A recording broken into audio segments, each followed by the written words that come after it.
Subscribe करा आणि बेलचं button दाबा। रोहा येथील कुंडलिका नदीच्या पात्रात मातीचा भराव टाकून नदीचे पात्र अरुंद केल्याचे संदर्भातील तक्रारीचे निवेदन रोहा नगरपालिकेला रोह्यातील नागरिकांकडून काही दिवसांपूर्वी देण्यात आलं होतं। याबाबत रोह्याचे मुख्याधिकारी बाळासाहेब चव्हाण यांनी पालिकेत बुधवारी नागरिकांसोबत बैठक घेत विषयावर सविस्तर चर्चा केली। त्याचबरोबर नागरिकांच्या शिष्टमंडळासह नदीपात्रातील भरावाची त्यांनी प्रत्यक्ष पाहणीही केली। शासनाच्या नियमानुसार सर्व कारवाई होईल असं मुख्याधिकारी बाळासाहेब चव्हाण यांनी यावेळी सांगितलं।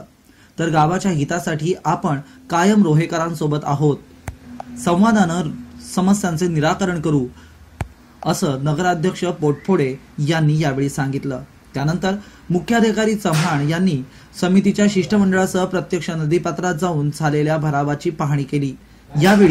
यावेळी जीवन प्राधिकरणाचे जोशीही उपस्थित होते। त्यांनी नदीपात्राच्या बैठकीत दिलेल्या मोजमापांमध्ये आणि प्रत्यक्ष ठिकाणी मोठी तफावत आढळून आल्याने ॲडव्होकेट मनोज कुमार शिंदे यांनी ही नाराजी व्यक्त केली। तर बुधवारी संध्याकाळी पुंडलिका बचाव संघर्ष समिती तसेच रोहा अष्टमी व परिसरातील ग्रामस्थांच्या बैठकीत यापुढील निर्णय घेतले जातील असे सामाजिक कार्यकर्ते दिलीप वडके यांनी सांगितले। यावेळी सुरेश मगर, मराठी उद्योजक संतोष खटावकर, नितीन परब, पत्रकार दिलीप वडके, मिलिंद अष्टीकर व रोह्यातील नागरिक उपस्थित होते। नगरपालिका कुंडलिका बचाव संघर्ष समितीने 13 मुद्द्यांमध्ये निवेदन दिले होते। ते 13 मुद्द्यांच्या निवेदनाच्या अनुषंगाने नगरपालिकेने त्यांना खुलासा सादर केलेला आहे, समक्ष सादर केलेला आहे।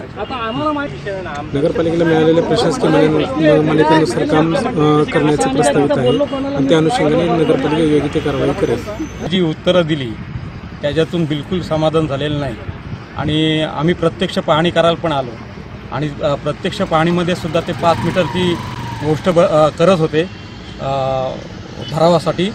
तर ते 5 मीटर आहे का 500 मीटर आहे हा एक संशोधनाचा विषय ठरू शकेल। आणि एवढी मीटिंग झाली असली तरी आमची संघर्ष समितीची मागणी कायम राहील की नदीच्या पात्रात जे बेकायदेशीर बांधकाम आणि बेकायदेशीर जो भराव झालेला आहे तो काढून टाकावा हीच आमची मागणी राहील। आम्ही दिलेल्या निवेदनाप्रमाणे माननीय मुख्याधिकारी रोहा नगर परिषद यांनी आम्हाला चर्चेसाठी बोलावलेलं होतं। चर्चेमध्ये आमची बऱ्याच विषयावरती चर्चा झाल्या। प्रथमतः जो काही विषय आहे की शासकीय परवानगी ज्या या कामासाठी परवानग्या आवश्यक आहेत त्या परवानग्या अजून तरी घेतलेल्या दिसत नाही असं त्यांच्या उत्तरातून आम्हाला स्पष्टपणे आलेलं आहे। त्यामुळे त्या परवानग्या कोणत्या घ्यायला पाहिजेत आणि कशा घ्यायला पाहिजेत याचा ते अभ्यास करणार, त्यामुळे ते सांगणार आहे।